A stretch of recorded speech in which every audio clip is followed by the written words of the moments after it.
Let's imagine something together. It is the 2nd century.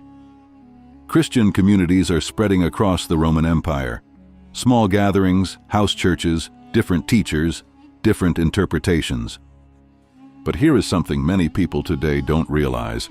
Not all early Christians believed in the Trinity. In fact, many rejected it. Tonight we are going to explore a forgotten chapter of Christian history, the Christians who rejected the Trinity and what they believed instead. Let's start with something important. The doctrine of the Trinity, as most Christians know it today, was not formally defined until the 4th century. Before that, Christians debated intensely about the nature of Jesus. Was he God? Was he created by God? Was he a prophet? Was he subordinate to God? There was no universal agreement. One of the earliest groups often mentioned in historical sources were the Ebionites. The Ebionites were Jewish followers of Jesus. They believed Jesus was the Messiah.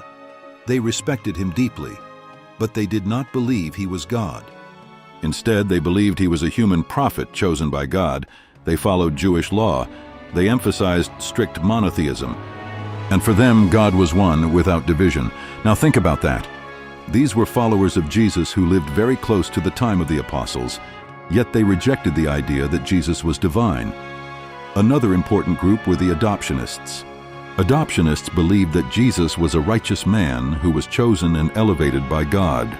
According to this view, Jesus became the Son of God through divine appointment, not by eternal divine nature. Again, this shows that early Christians had very different understandings of Jesus.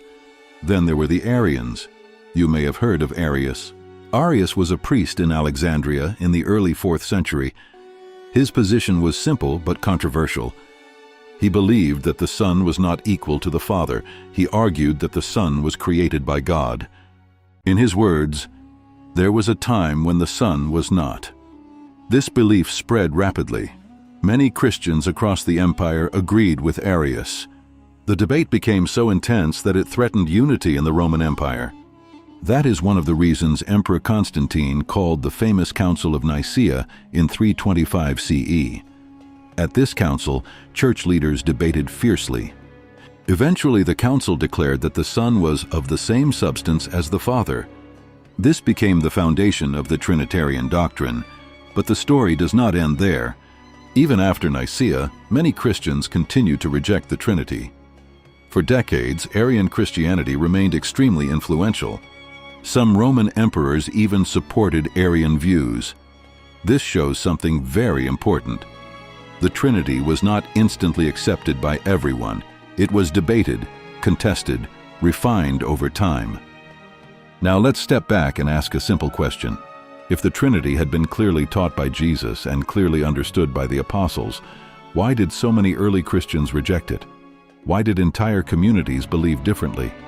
Why were councils needed to settle the issue? History shows us that theological ideas often develop through debate, and the doctrine of the Trinity is no exception. Now let's compare this with strict monotheism. In Islamic theology, God is absolutely one, no partners, no division of persons, no shared essence. Jesus is honored as a prophet and Messiah, but not as God himself. This understanding aligns naturally with many statements attributed to Jesus in the Gospels. For example, Jesus praying to God, Jesus saying the Father is greater, Jesus referring to God as my God. These expressions reflect submission, not equality. Now again, this discussion is not about disrespecting anyone's beliefs. Millions of sincere Christians believe in the Trinity. But history reminds us that the earliest centuries of Christianity were full of different ideas about who Jesus was. Some believed in the Trinity, some believed Jesus was subordinate to God, and some believed he was a human prophet chosen by God. Understanding this diversity helps us appreciate how doctrine develops over time. And it reminds us that asking historical questions is not an attack on faith. It is part of seeking truth. So here is the question I want to leave with you. If many early Christians rejected the Trinity, what does that tell us about the origins of this doctrine? Was it the original teaching of Jesus? Or was it the result of centuries of theological debate? Do you agree with this point? Like if yes, comment if you disagree. And if you appreciate calm and thoughtful discussions like this, Subscribe to Theology Unveiled, because truth should always be explored with honesty